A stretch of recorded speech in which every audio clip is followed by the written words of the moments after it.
جتمي دم مرة ولقلت كناف دائما كده برسم ولي كلو قبنا كلتي خاوتشو قبنا وبنو قبنا أما بود برك من ما كود أشان دوبرتين تك وجاه أصدقتي ملء سندره هيرو ممكن تغنيورتي ولي قل سيبو قبنا شو إني ما يخنين كاس الرجل ده شو إما أبسما شيء كوتي ده يخاص تجرتي يورا كوكا بات إيسا زمان فرنمتي يو ميدا رجع جيس ميدا في رجع جيس جراماس إيراو جنجل توني باتي لانو دندس ويدوتي يو خابك أيتدلت تميد أيو سيورا رجع جيس سنوتي قصنا تجار وقول دعوان سنو ميدا فينان حديثو سمان كبني سمايسا سان كبني بوتي لمن تاكني هندي هيمو قبض دجوا بكا أما بودا دوبرتين تكا أبسما قد تشون قبض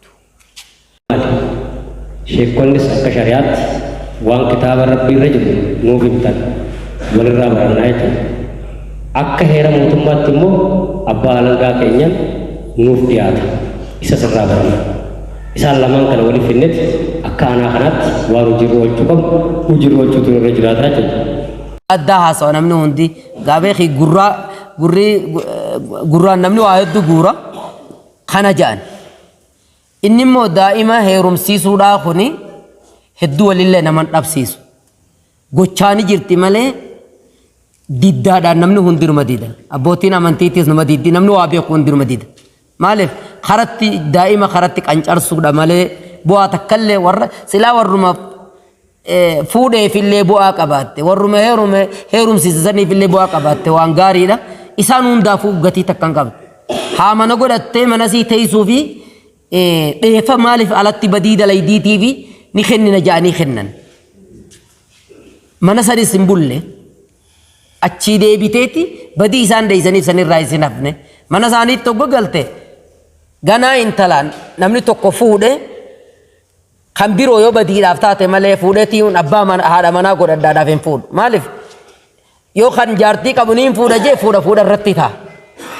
kan biroo immoo dargaggeessiin fuudhu maal taati malee eenyuuf banaa jirti warra badii dalagu qofaa fi banaa teeyse jechuudha gafan miidhaan bakki jirtu tana waan kana dhuguma yooni sirritti irra dalagan wanni kun hubachiisan sodaachisuu qofaa miti amma wanni jira adabbii lafa kaayanii adaba qofaanii miti barsiisuudhaallee cinaadha silaa qabaatte waan gaarii barsiisuu gaanjuu iddoo waltajjii araddaa baasanitti abbootiin amantiitis keessa dheeyxee caasaan jiru irraa dura wal mari'atanii ummata kana irra dalagu qabna jaanii silaa isaa wal mari'atanii achitti barsiifamanii adabbii qoftiin maallaqa naa kafala ja'a warri fuudhuu deemus nuu kafala ja'a yookiin warra intalaatiitu kafala fedhuma isaanii guuttachuudhaaf jecha odoo akkas hin taane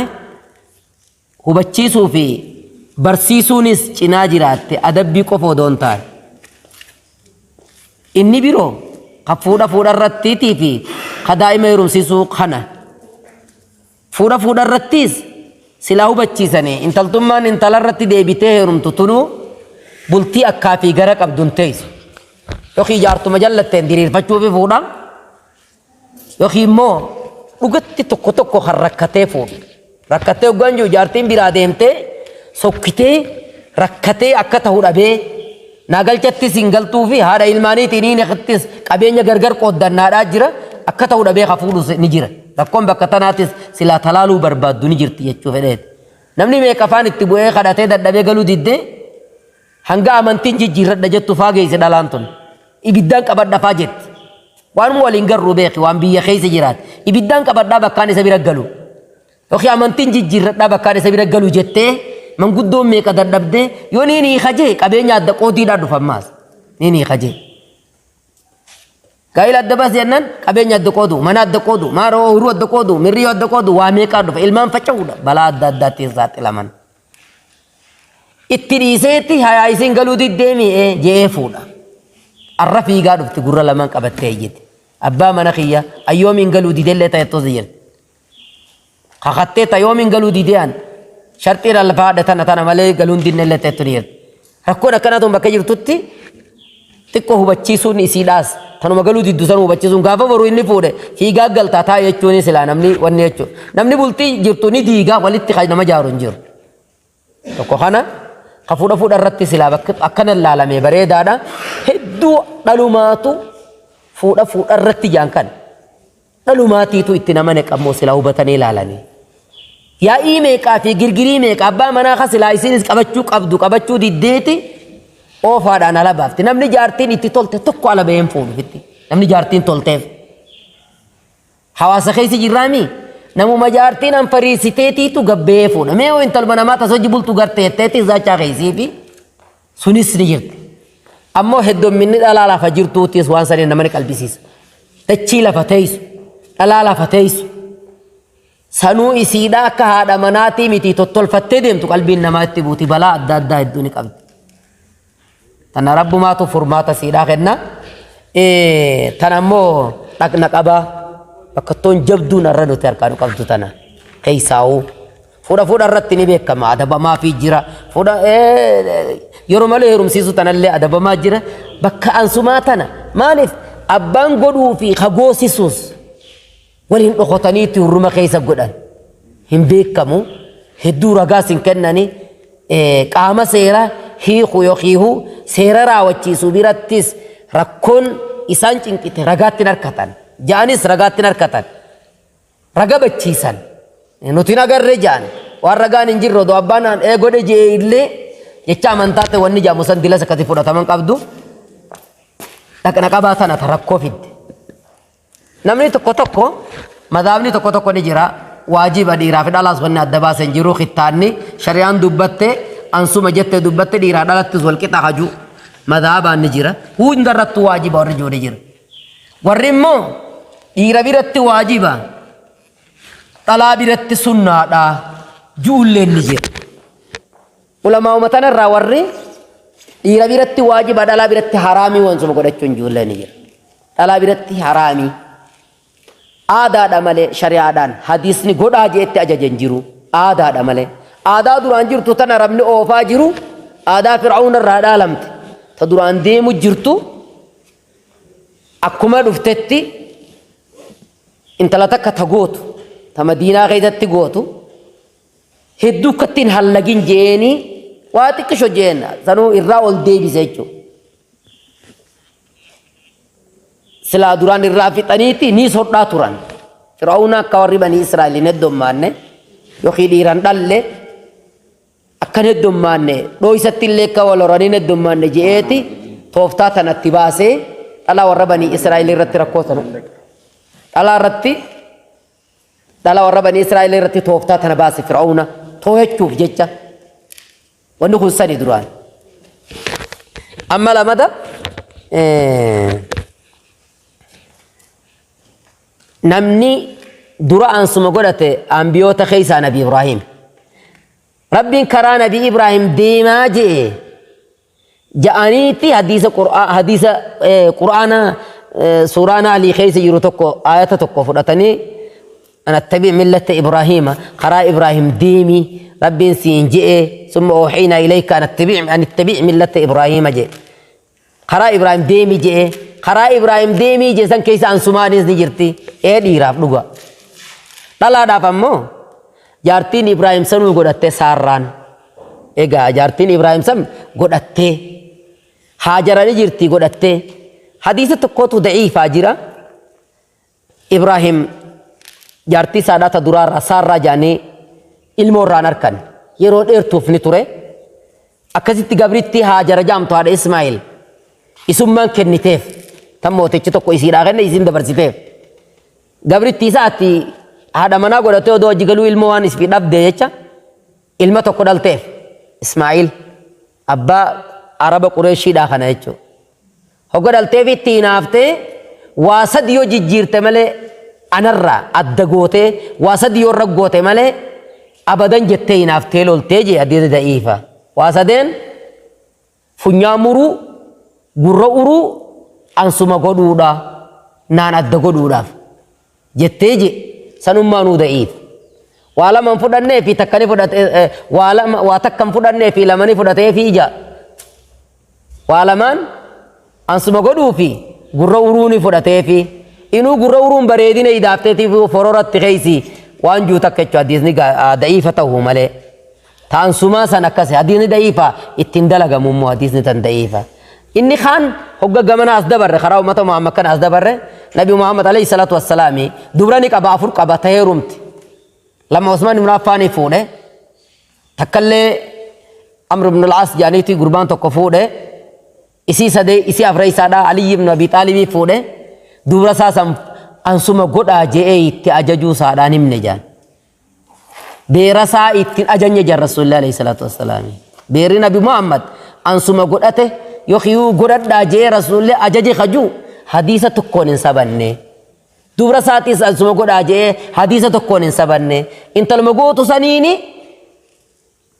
hedduurraa muriin je'eenii intala san tama diinaadhaa san ummaatiyyaa jaanii isii saniin akkas je'e maleedhaa jaan hadiisa tokko kan إذا التقى الختانان فقد وجب الغسل جو هقعدا عن سمان لما والتوي تلقانسي دير الرتيس دلار الرتيس دركما حديث جوسان فافورتان أكن جتون ودخان سما قد تتاتي هقع بكي سلما والتوي تجتون ورجول لنجرة هاتا ومالهم عن سما قد دا جرت سنين لين نجاج عن سما قد دا خجور رتنا جاجوجان إيه يو والتوي تجي ماله عن سما هقول تجتون دلار دركما باسك أبو جانا زرت الله ansuma godhatti akkana jee jechuu qofa jalaadha irraa fudhatta malee wanni ansuma godhadhaa jee rasuularraa hadiisi tokko kasabate ansuma godhadhaa dhalaan ummata kiyyaa je'ee waan biroo hunda shari'aadhaan addaan baaseeti bayyansee jira shari'aan waan halaal jettee halaalis dirree bahee jira wal haraamu bayyinun haraamis dirree bahee jira wa baynahuma umuru mushtabihaat jidduu tana wanni wal fakkaatu takka jira warri waa beeku malee warri waan beeyne hin beeku jee waan san واحد جرة الرسول عليه الصلاة والسلام الرؤوس رحمة وقولوا جتة وسكت عن أشياء غير نسيان رحمة لكم جه واحد دو دون الرام فتر ربين إسين الرؤوس قطان ولينا دا الدو أجري قطان ولينا دا قطوان نمني غافي تناول الدم ميزا وله غافين الدم ما تشاول توان بيرو في الدي أكو ما هك أنقول دون ودان في الدي رمون جتو سنجتو تنايكتا والرمان sila dalan ansuma godhachu ni qabdi juusanu dirqama wan juu tokkolleen qaban nam tokkollee nam ummata islaamaa ta'e dhalaan ansuma godhachuun dirqamaa juu hin jirtu eega akkas taate wahuma sunnaatii jecha qiyaamaan bu'aa oolti ulamaa'iinis waan sunnaadha waan ifiifuu hogga gaafatte sunnaadha jaan amma fakkeenyaaf jidduu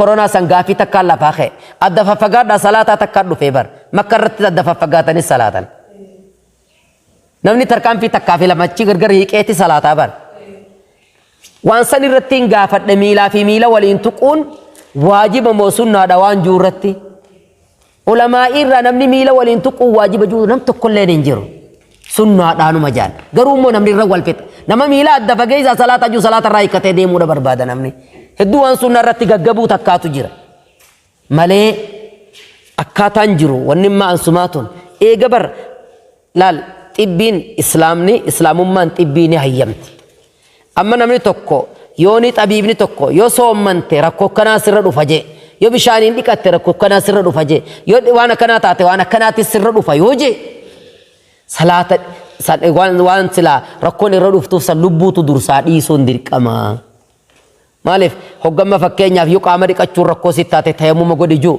udiriin hayyama dhaabbattee salaatuun yoo dadhabamte taa'ii salaatu yoo dadhabamte ciisii salaati akka ja'amu san jechuun ruksaan islaamummaa keessanii jirti imaltuu hogga deemte salaata waajibaa kana afran sadeen rakaa afur qabu zuhurii fi asrii fi ishaa'ii rakaa lamatti irraa deebitti hogga uziriin jirti walitti illee qindeessiteetti jammi illee goote shari'aan teenya bakka rakkoon uumamtetti rakkoo sanni eegte gurbaa tokko kan mataadhaa fottoqe kajanaabdaan isa qabde yoon qaama dhiqadhe madaatana natti hafraawaa akkamiin tahaa jennaan nuti siin agarru jaaniin dhiqachuu malee haa eega akkas taate gaajeetti qaama dhiqatte gurbaa san itti hafrooytee madaan sanduuti aboo rabbi isaan ajjeessu gurbaa ajjeesanii miti silaa tayammumaatu gayaa fi miti jechuu rasuulli alayhi salaatu wassalaami tana jecha shari'aan teenya bakka amma dhalaa irratti rakkoo uumama ja'amne atibbaadhaan jechuu warra dawaa godhuun atibbaa alamaatiin warra barnoota qabaniin dhalaa irratti rakkoon bakka tanaan dhuftu takkanaati dhugani beeyna abbootii teenya gaafa ansuma godhanii ni sodhansan Dhalaan guyyaa lamaa fi sadii duratti cimimmuun irraa buutu ni takkatti. Okijiba jaan namoota ni beeka. Hedduu dhalaan bakka itti dhumaa turte bakka dhalaarra dhumaa turte dhalaan gurguddoo heeruma ijoollummaaf odoo hin taane gurgudduma tana ansuma godhaniiti duratti ammaan tana ansuma arabaa ja'anii irrumaa muranii qofa dhiisan malee hodhuudhaa jira duratti. Hodhanii qoreetti daakan. Dhalaan tun baatii takka guutuu miila walitti hidhattee tuccuutti maranii baatii takka guutuu madaa wali fayyitee achi booda kaati. Eega madaan san fayyite. Dhalaan tun wali fayyiteeti aruuza seenuun isiidhaa qiyaamaa meeqatti jechuudha. Iyyansisii ganda kana hunda walitti wanni godha. Niu dhiitte aruuzan seentuufu hanga ogeeytiin dhuftee afleedhaan yookiin shigireedhaan cirtutti jechuudha. Akkasitu ture miidhaan tun duraanis namaa turran gayni malee miidhaan tun ni jirti. Eega deemamee teknooloojiin guddattee namni barnootaan guddatee rakkoon tun bakka tanaan dhufti jaawwan bakka tanatti cichanii fi guuza irratti walii ta'aniif waan jirtu na fakkaatan akka qayyatti wanni deebineen mallee hanga ulamaayii gurguddoo fi maarroodhaan irratti wal geenyee maarroo jenne achi dheeressinee gatiitti qabannuuf hin qabne. Namni tokko illee ka waajiba jee hin jiru waan sunnaatiif eetu yoo dhifirraa dhiisanii sumaan qabdullee gumaacha waan gaariidha raddaa keessatti jechuu fedheeti ulamaayiin ta'e. Jecha ulamaayiidhaan eeggata uummanni waan tanaatu amantii wajji walitti hidhaadha fakkaatti silaa isin aadaa. Ulamaayiin aadaadha jette. Egaa hadiisaan ajajee akkas godhan jiin aadama jirtu rasuulitti dhiisee aaduma duraan deemu jirtutti dhiise malee hadiisaan ajajee waan akkanaa godha. Waan isiidhaan rabbi gabbaran qofatan rasuulitti ajaju. Ansumaa godhuudhaan rabbiin gabbartumma. Ansumaa godhuudhaan rabbiin hin gabbara waan jaan hin qabdu. Wanni rabbiin gabbaran tabiroo waajiboonni hedduudha. Amma isiin sunnaadha jaa kajuulleen sunnaadha jaa. Uummanni kaan amma ulamaayiin hedduun aadaadha. Aadaa walirraa dhaalamaa dhuftee ja'ama waan taateef tun silaa bakki tun akkasi beekamtee bira kutamtee waan gaariidha jechuu barbaadeeti galatooma. Akka reefuu kaasaa turan mana keessatti jechuudha. Duursamee akkasii akka hin raawwatamne ittisuudha. Akkuma osoon fuune ittisuu, osoon heerumne ittisuu, erga heerume hoo maal haa goonu dhamma. Erga heerumne maal haa goonu kanarra qoranu biratti fakkeenyaaf amma. Yakki raawwatame booda gama seeraa fi duratti maal fakkaannaa nu cuftiin jechuudhaaf ilaallu. Kullee fi iddoo baasu. Galgala ganama warri fuudha irratti raawwatu isaanii jechuudha. Kan hordoffii bakka irratti taasifnee jechuudha. Qabannee abbummaan qabannee dhimma kana jechuun gara yakkaatti finnee nama san diigaa gaa'elaa isa raawwannee akka furmaatatti kan nama jechuu barbaade ergaa dabarfachuu barbaadeeti. Kanumaan araddaa iftuu as gad dhimmi kan raawwatamu fuudha irratti osoo hin ta'in irra caalatti kan mul'atu umurii heerumsiisuudha. Hayi akkasitti adda baafadha jechuudha. Ani dhaamsi kiyya gabaabaadha nu cinaa dhaabbattanii yoo nu gargaartan waan feene godhuu dandeenya yakkallee ittisuu dandeenya yoo yakki raawwatame immoo gama yakkaa finnee nama san adabsiifnee barsiisuu qabna. Kan biraa dhimma fuudha irratti maaltu jira seete waa lamaa jira. Tokko gaa'ila boodaa kan seeraan alaa san abbummaan abbaa alangaatiif kan seerii maatii naannoo Oromiyaa jechuudha. Abbaan alangaadhaa yookaan qaamni laallata jiru fuudha irratti san raawwachiisu fuudha irratti kan boodarra raawwatame san diisuu danda'uu qabaa jira. Osoo hin diigamne bu'aan qabu. Kan boodaa san diignee ichi booda adabbii yakkaa irratti raawwatama namtisa jechuudha. Yakkaanii mannaa jechuudha. Kanaaf lameen kana qabatanii isinis sammuu qabatanii akka galtan jechuu barbaadeeti galatoomaa isin ijaasu maratti. Jiru keessa barmaatilee rakkoo fidanii akka hubannaatti namni hubannaa hin qabne hin jiru. Waa'ee kittaanaatiin wal qabatee fuudharraa wal qabatee umurii malee heerumsiisuu wal qabatee gudeeddaa wal qabatee yakka akka inni ta'e namas jiru kunis warra baadiyyaa jiran yoo gaafanne hundi nutti himu yakka jedhanii sirrii miti jedhanii nutti himu. Raawwii isaa irratti amma gufuu kan nutti ta'aa jiru inni guddaan nuyi beekuu qabnu namoota maddana jiru keessa dabalatee maanguddoota dabalatee abbootii amantaa dabalatee dhimma dubartiif daa'immanii as keessa jiran kana dabalatee araddoota keessatti eeguu rakkoon akkasii uumamu dhoksuutu baay'ata. Saaxiluurra dhoksuutu baay'ata. Amma wanti nu quunnamaa jiru dhimma dubartii aanaa wajjinis yeroo adda addaa kan wal quunnamnee haasaa jirru namni kun kan beeku araddaarraa poolisii tokko qabna.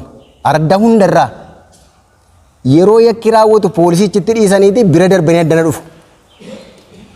Yegguu nuti addanaa ergaa gad erginu isaan dursanii odeeffannoo dhaga'aniiru yookiin intala ganda biraa dhossuu yookiin gurbaa ganda biraa dhossuu qaamni achi jiru sun yookiin intala qabanii fidu yookiin gurbaa qabanii fidu.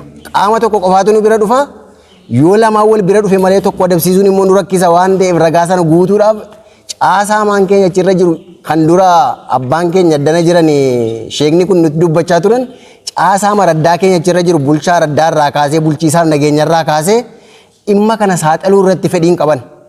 Inuu dhoksuu irratti irra hirmaatu baay'inaan.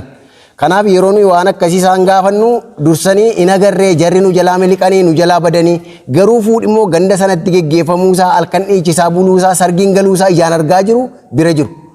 Inni kun poolisiin keenya achirra jirus caasaan raddaa achirra jirus wal quba qabu waan ta'eef isaan walitti ijaaramaniiti dhimma kana saaxiluu irra dhoksuu tammaata waan ta'eef ituu yeroo raddaatti gaddeebitan poolisii keenya achirra jiru kanallee qabdanii namni poolisiin kan achirra dhaabbatu yoo xiqqaate yakka achirra dhaabbatu guututti hubannoo seeraa qabsiisee dhorkuudhaaf kan achirra dhaabbatu malee caasaa raddaa wajjin dhaqee ijaaramee yakka dhossuudhaaf miti iddoo sana kan jiru waan ta'eef isinillee hubannoo kana yagguu sana carraa waltajjii argattan yaada kana kaastanii poolisiin akkasin cinatti hirmaatu akkasin bira dhaabbatu gootanii taateen sun yeroo raawwatu immoo battalumatti araddaan tokko yoo xiqqaate poolisii milishaa 20 hanga 30 ilaa 40 qaba.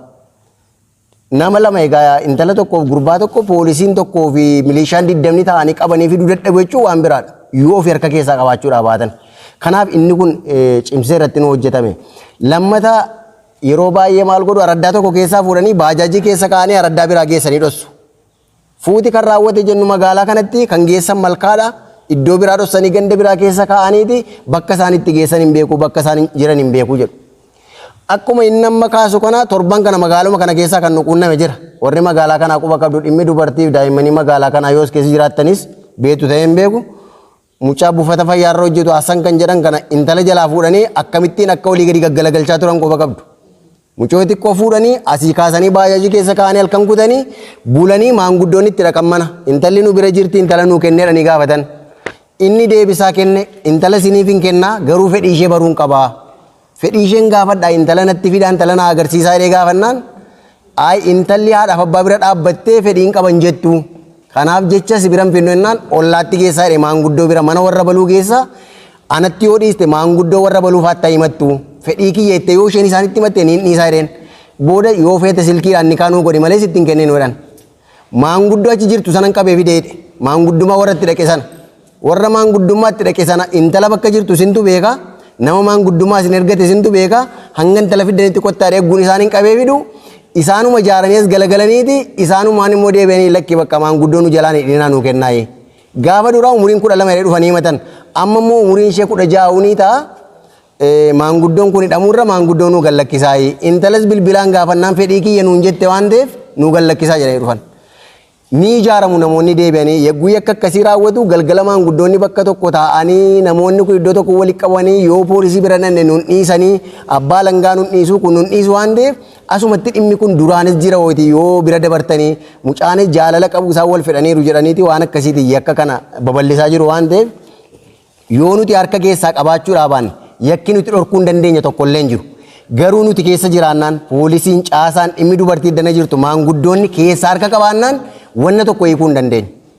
Inni tokko iddoo tokko fuudhee ganda biraa keessaa kaan asii fuudhee ganda biraa keessaa utuu olii gadhaanii yeroo nu jalaa deema waan ta'eef nuti dura ofii keenya qulqulluu taane harka keenya keessaa haa fudhannu waan akkasii irratti walqixa qabsaa'uu haa dandeenyu yoo araddaan tokko rakkoo tokko na qunname jedhee nutti hime araddaan hundi walqixa irratti hirmaachuu qabna.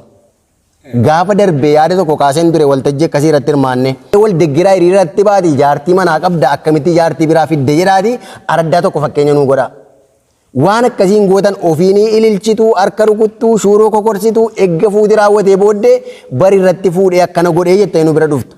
Sanuummoo kanachitti harkaaf harkatti qabuu danda'an harkaaf harkatti qabuu dhiisaniiti intalaaf gurbaa gandatti dhiisanii poolisii gandatti dhiisanii caasaa ardaa gandatti dhiisanii darbanii dhufu. Yeroo nuyi asii dawwallee qaama biraa gad erginu immoo isaan ijoollee adda baasanii ganda biraa kaa'u yookiin mana taruuzii geggeeffame sanaa fuudhanii mana biraa kaa'u waan akkasiitiin nu jalaa fashalaa'eera waan ta'eef amma danda'ame yoo dhuguma akkasitti dubbannu kana gadi buunee ni hojjenna ta'an caasaa raddaa waan akkasii godhu kanarratti qabsaa'uu ni dandeenya yoo ta'e dargaggoota ganda keessatti waan akkasii raawwatan irratti qabsaa'uu ni dandeenya yoo ta'e wanti nuyi dhorkuu hin dandeenye hin jiru. Hanga ammaatti waan amma waltajjii kanarraa ka'aa ture keessa eggin aanaa kana dhufee absumaan namni nu biratti himatame hin jiru. Inni kun an akka kootti aanaan kun jajjabeeffamuu qaba jedhee yaada. Garuu wanti nuyi beekuu qabnu immoo dhoksaadhaan jiran malee araddaa keessa. Kan amma duratti ka'aa ture hin himani malee abbaan tokko kaasanii turan qaamni seera raawwachiisullee furmaata itti kennuudhaaf ni rakkatu ragaa dhossu nama lamatu wal ta'eeti absuma kana raawwata waan ta'eef inni waan kana godhes inni goosises qobaatti dhokatanii godhu waan ta'eef ragaa argachuuf rakkataa jiru waan jedhan jira. araddaa keessatti dhoksaadhaan geggeeffamuu isaa beeknaan manuma warra intala Aksuumitti geggeeffamee kanaa fi manuma warra Aksuma geggeesse sana guutuutti walitti qabnee fuuna waan ta'eef kana saaxaluudhaaf booddeetti hin deebiinaa isin Aksumi geggeeffamuu isaa qofa danuu baastanii manuma nama Aksumitti geggeeffamee fi mana nama Aksuma geggeesse jedhamee shakkamu sana lamaan walitti fuunaan isaanuu wal saaxilaa deemu waan ta'eef isinisuma kana saaxaluu irratti yoo jabaattan wanti nuyi hambisuu hin dandeenyeef hin jiru waan ta'eef isa kana irratti immoo akkuma asii kaanee cimtanii hojjechuu qabdu bakka rakkoon isin qunnametti immoo deeggarsa nu gaafadha. Araddaa irratti yoo barbaachisaa ta'e dhufnee wanti qulqulleessuu hin dandeenye ni dhufna achi. Abbaa langaas ni qabna abbaa langaa gahaa jira qorataallee gahaa jira. Qaamaan hangaa araddaatti nama ramannee iddoo sana dhufnee ni qulqulleessina. Garuu yoo isin bira fedhiin jiraachuu baate fedhiin nama kana saaxaluu yoo jiraachuu baate abbaan alangaa poolisiin ganda keessa deemaa oolee dadhabee bu'aa tokko tun argateen harka qullaa deebi'ee yoo dhufe isa boriitiif barumsa hin taane kennee deebi'e jechuudha laal. Amma abbaa alangaa dhufee dhabee deebi'e poolisiin dhufee dhabee deebi'e maal godha waan ta'eef jedhanii bor waan biraatti akka hin seenne isin immoo abbaa alangaa poolisii bira dhaabbattee dhimma kana saaxaltanii hanga achitti dhufnee qulqulleessinee nutti kennuudhaaf fedhii qabdu taanaan wanti nuyi dhorkuu hin dandeenye hin jiru waan ta'eef isa kana immoo cimnee waliin hojjechuu qabna isa jedhuun qabaa galata.